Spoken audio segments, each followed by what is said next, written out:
నమస్తే. గత ఒక 10 రోజుల క్రితం ఏదైతే వరుసగా ఒక నినాదం అనేది వినిపించింది. ఏంటంటే ఐ లవ్ మొహమ్మద్. ఇది చూడడానికి వినడానికి ఏదో ముస్లింలకు సంబంధించిన భక్తికరమైన అని మనకు అనిపిస్తుంది. కానీ దీని వెనక అసలు ఒక విషయం ఏంటంటే, కాన్పూర్లో ఈ ఐ లవ్ మొహమ్మద్ అనే ర్యాలీ చేశారనమాట. ఐ లవ్ మొహమ్మద్ అనే ర్యాలీ చేస్తుండగా కొందరు ఆ ముస్లిం యువకులు ఏం చేశారంటే, అప్పుడే నవరాత్రి సమయమే కాబట్టి అదే ర్యాలీలో వీళ్ళు ఏం చేశారంటే, అక్కడ ఉన్న నవరాత్రులకు సంబంధించిన దుర్గాదేవికి సంబంధించిన పోస్టులు చింపేయడం, లేకపోతే గర్భ ఆడుతున్న మన వాళ్ళపై రాళ్ళు విసరడం, ఇలాంటి పనులు చేశారనమాట. సో ఇలాంటి పనులు చేస్తున్నారని వెంటనే పోలీసులు మత ఘర్షణలు ఎక్కువైతే ఇలా చేస్తే తప్పని ఈ ర్యాలీని ఆపేసి వెంటనే ఎఫ్ఐఆర్ కేసు బుక్ చేసేసి వీళ్ళందరినీ ఆపేశారు. ఆపేశాక మన వాళ్ళు ఏం చేశారు, తర్వాత ఏంటి I love Mahadev, I love ఇలాంటి మనకు సంబంధించిన కొన్ని చేశారనమాట. సో అసలు మన వాళ్ళు ఇలా చేస్తున్నారని సోషల్ మీడియాలో ఏంటంటే, ఇగో ఇది అక్కడ ఉత్తరప్రదేశ్లో బీజేపీ ఉంది కాబట్టి వీళ్ళు చేసే పనికి ఇదని.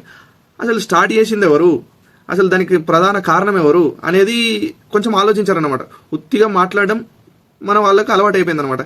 ఇంకోటి ఏంటంటే, మీరు గమనించాల్సిన విషయం ఏంటంటే, ఐ లవ్ మొహమ్మద్ అనే ఈ పోస్టర్ పైన ఒక కొటేషన్ ఉంటుంది.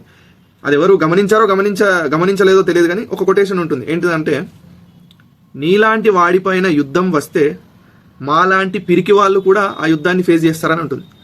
అంటే దాని అర్థం ఏంటి, అసలు ఆ ఉద్యమం ఎందుకు మొదలుపెట్టారు, ఉద్యమం ఏదో సరే చేసుకుంటే చేసుకొని, కానీ మధ్యలో వీళ్ళు వచ్చి రెచ్చగొట్టడం ఏంటి, ఇదంతా గమనిస్తే ఏంటి అసలు ఎక్కడికి ఏం చేద్దాం అనుకుంటున్నారు అనేది మనం గమనించాలి.